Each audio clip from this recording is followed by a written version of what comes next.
Selamat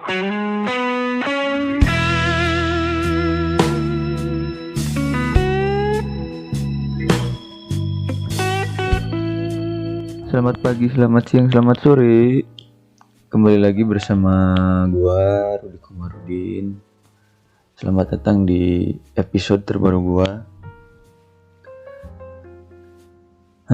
Sekarang udah sebulan lebih, hampir sebulan lebih.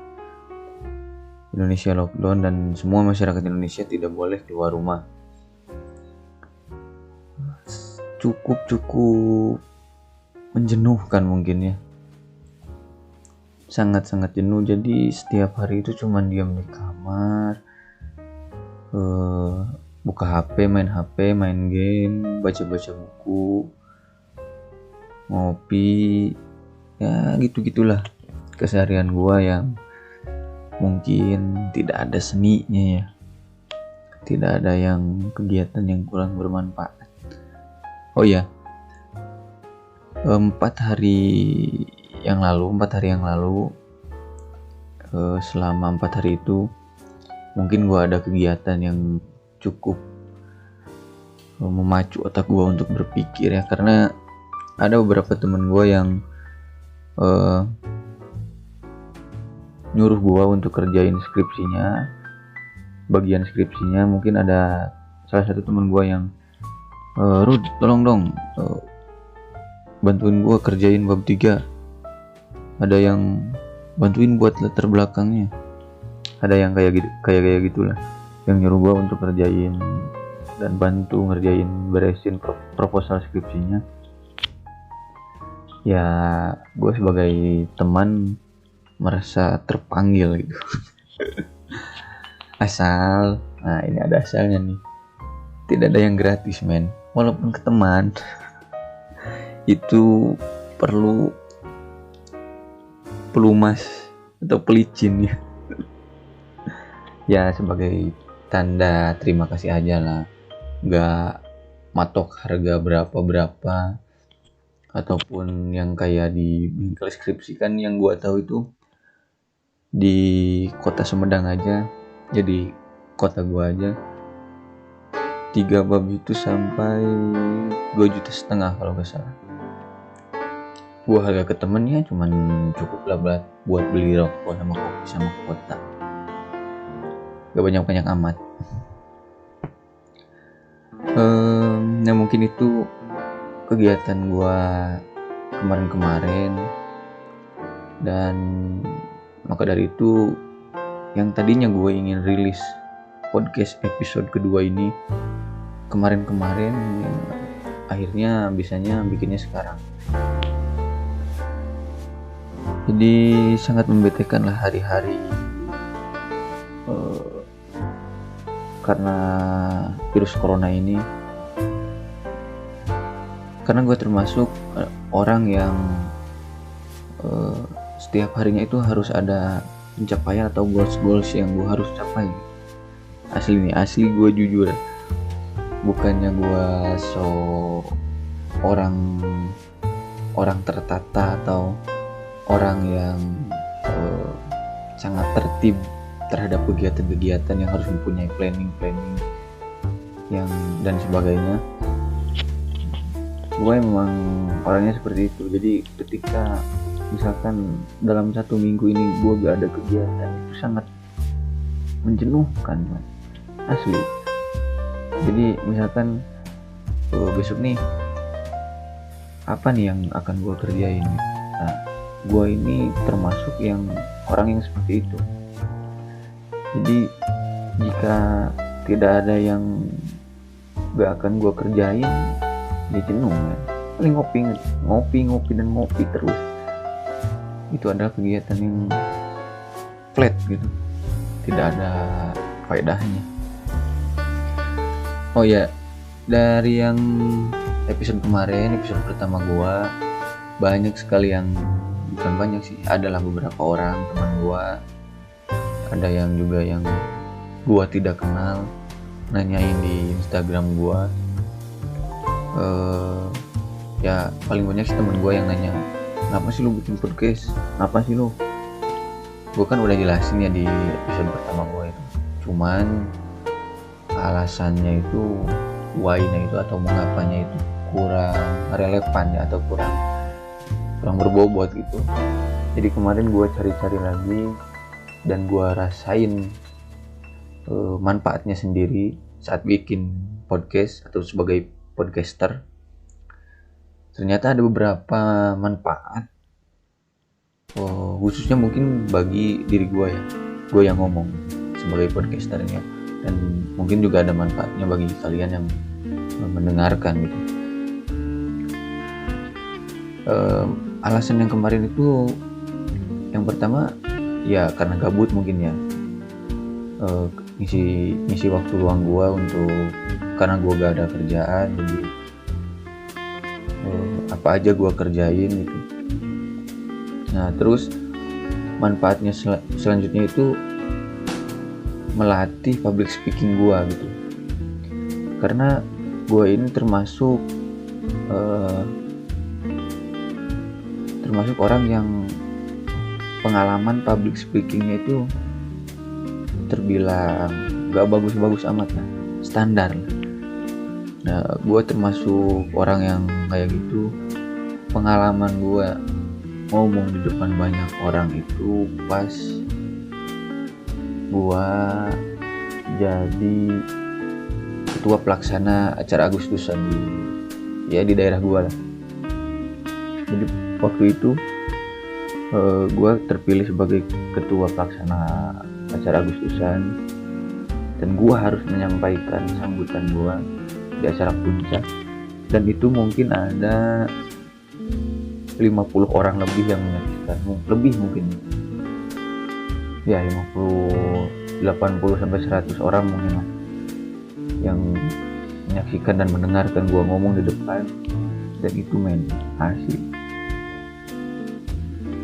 2 hari sebelum acara puncak itu udah deg-degannya udah terasa asli.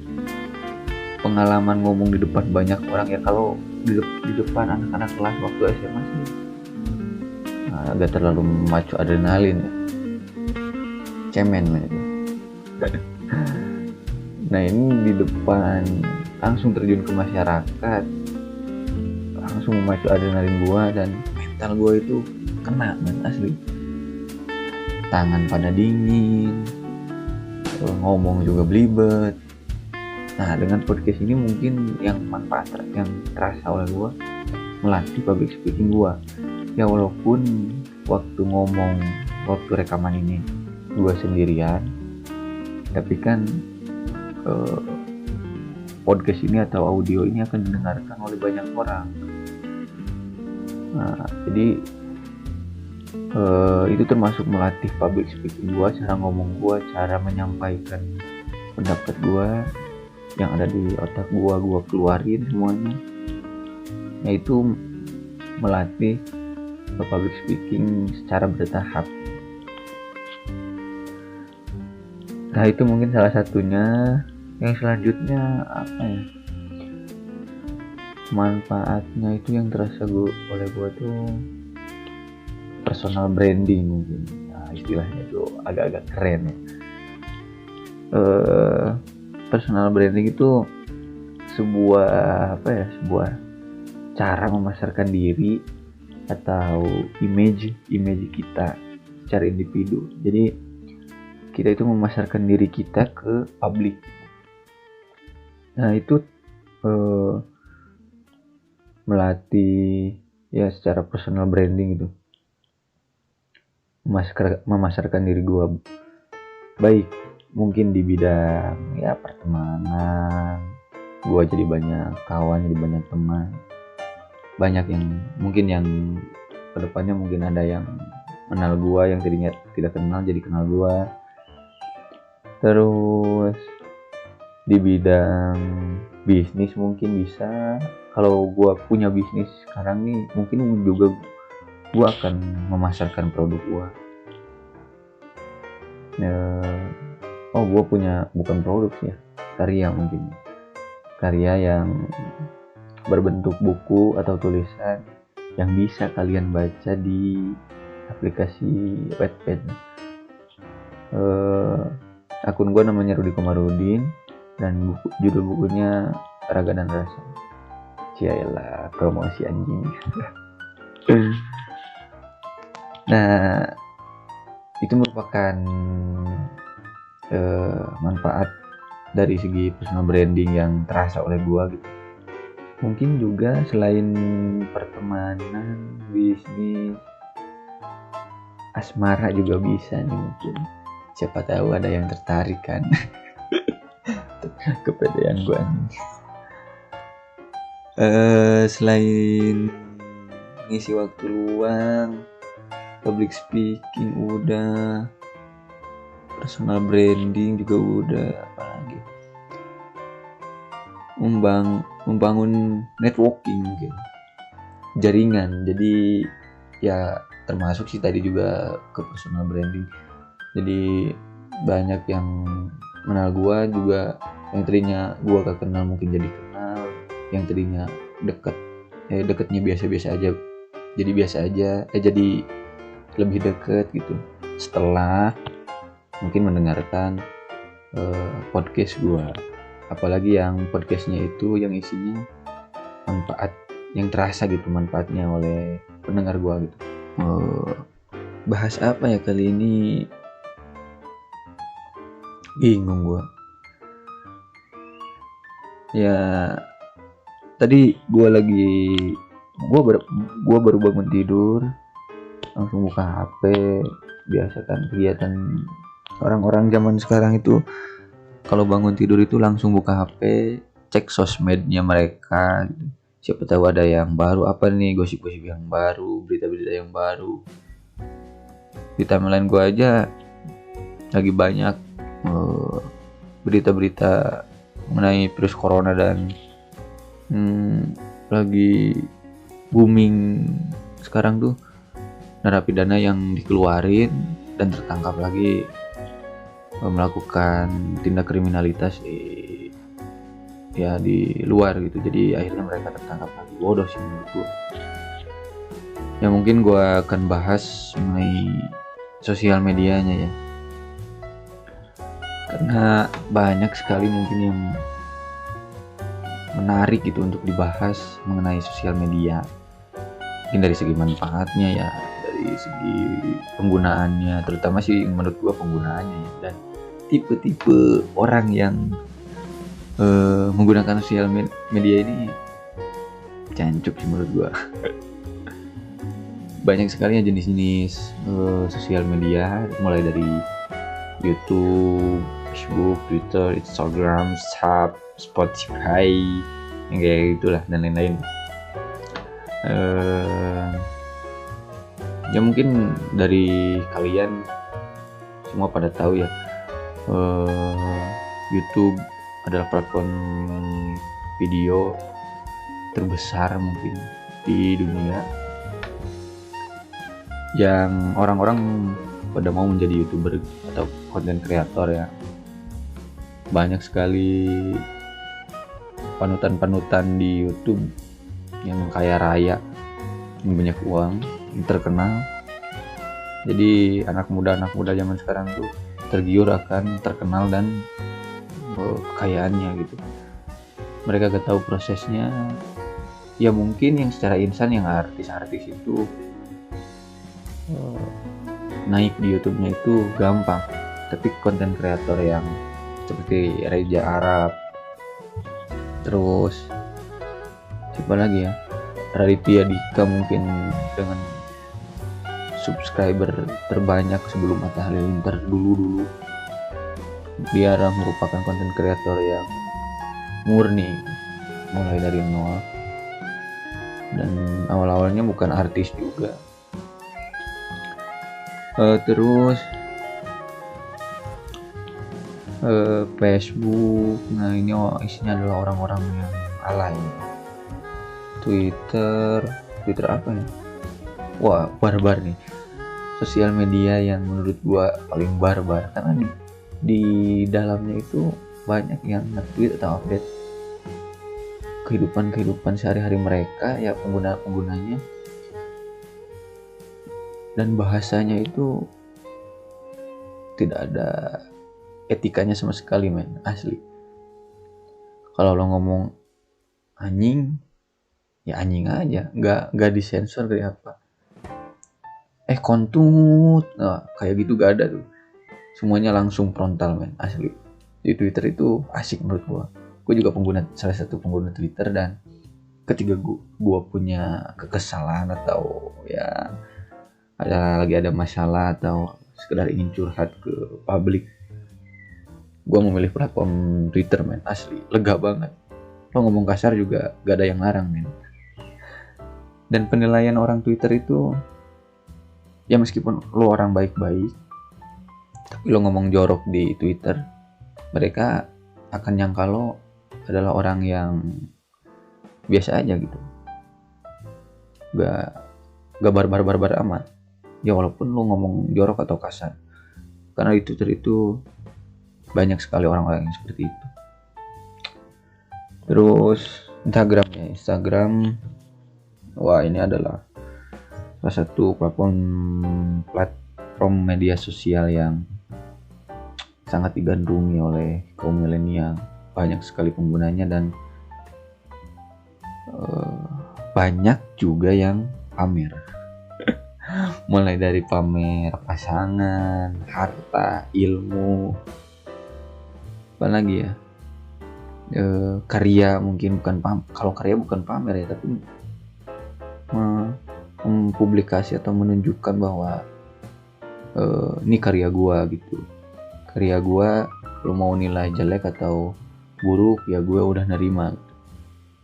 Yang karya ini bukan nyari hujatan atau apa ya namanya, tapi lebih ke kritik dan saran gitu, menurut gua.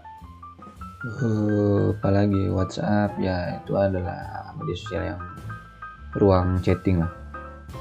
Semua orang juga pakai untuk chattingan. Ya mungkin itu salah satu beberapa media sosial.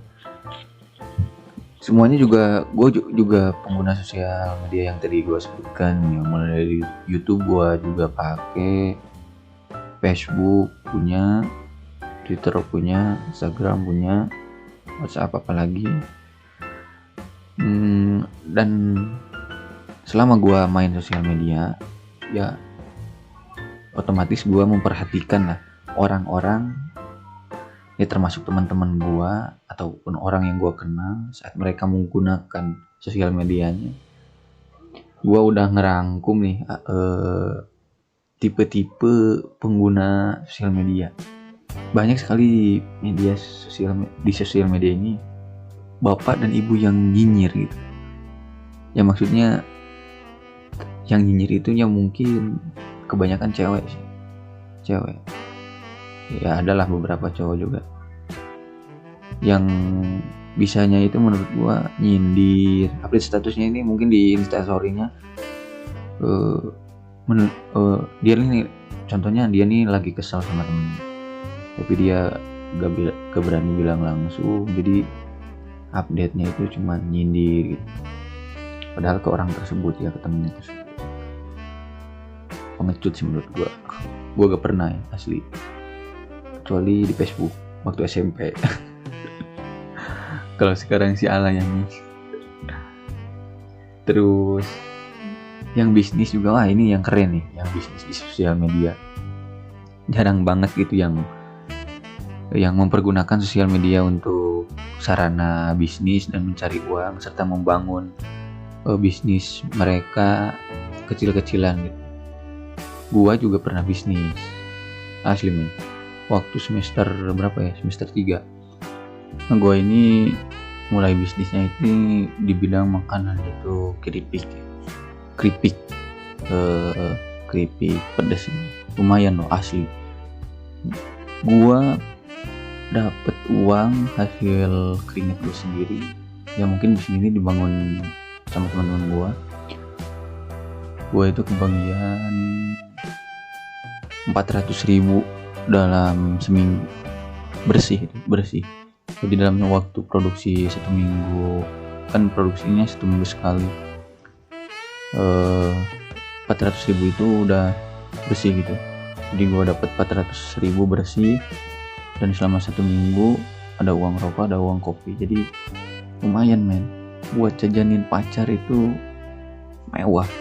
Belum lagi kan gue dapet uang jajan bulanan ya dari orang tua gue. Jadi asli gue tuh ngerasa sombong itu pas gue bisnis men.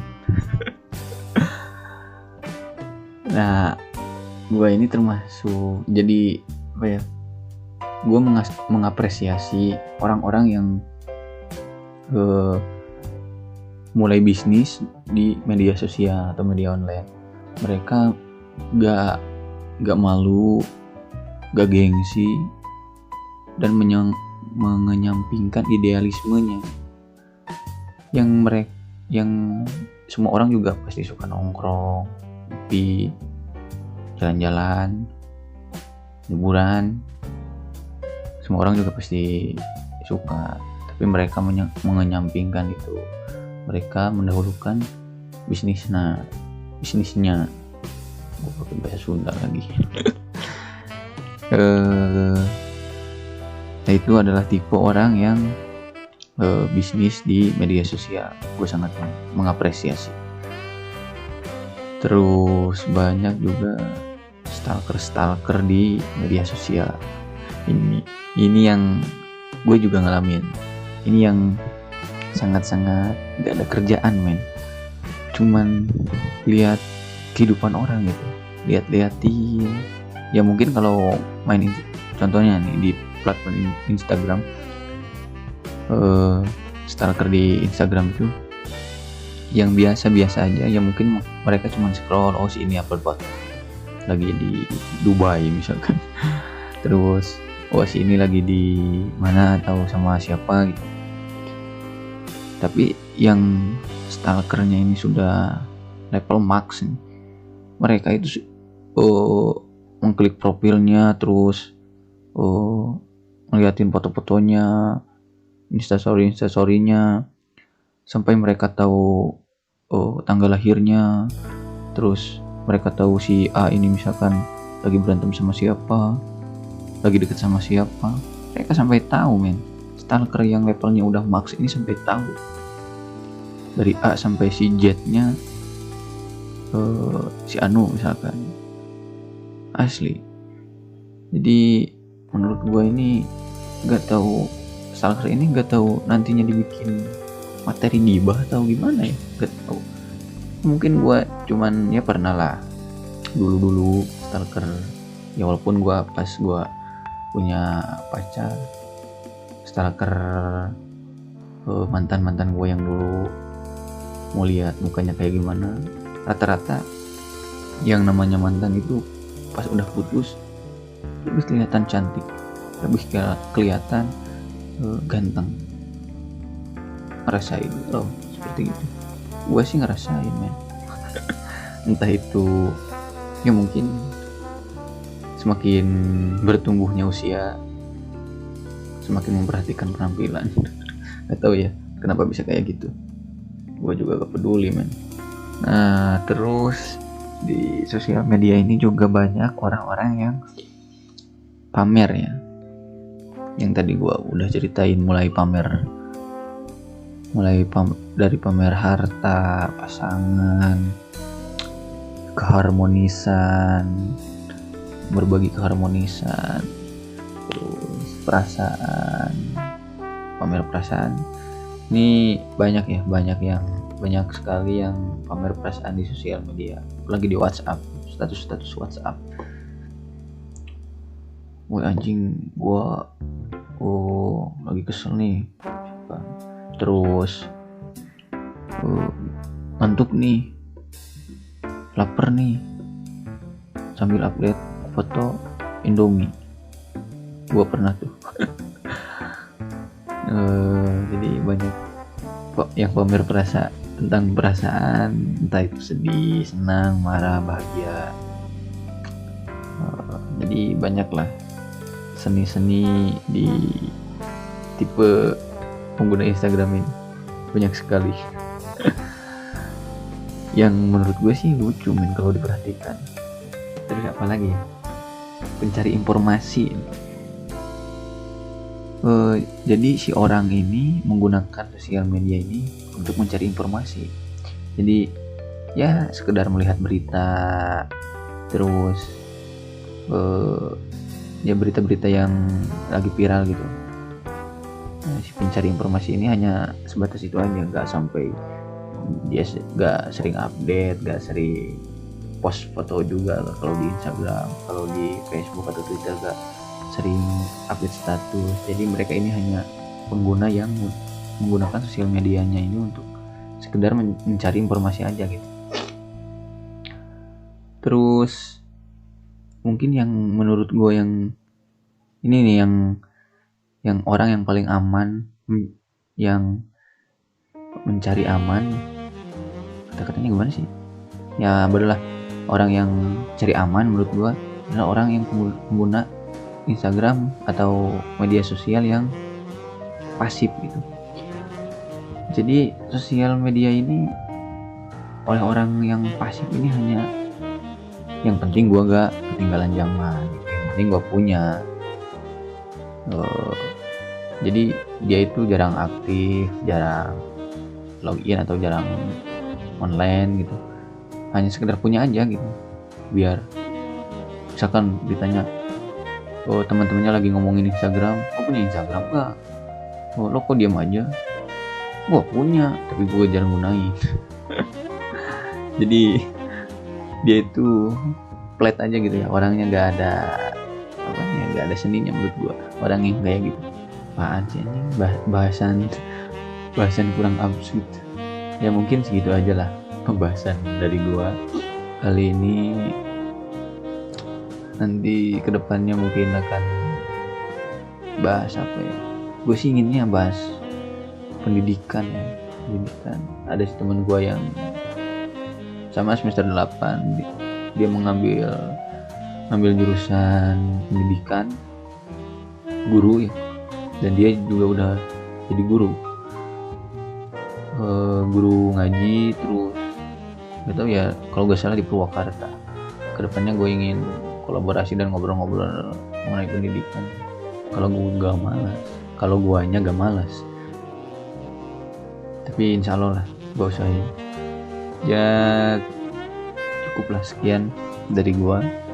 Semoga kalian terhibur, dan terima kasih yang udah selalu dengerin podcast gua,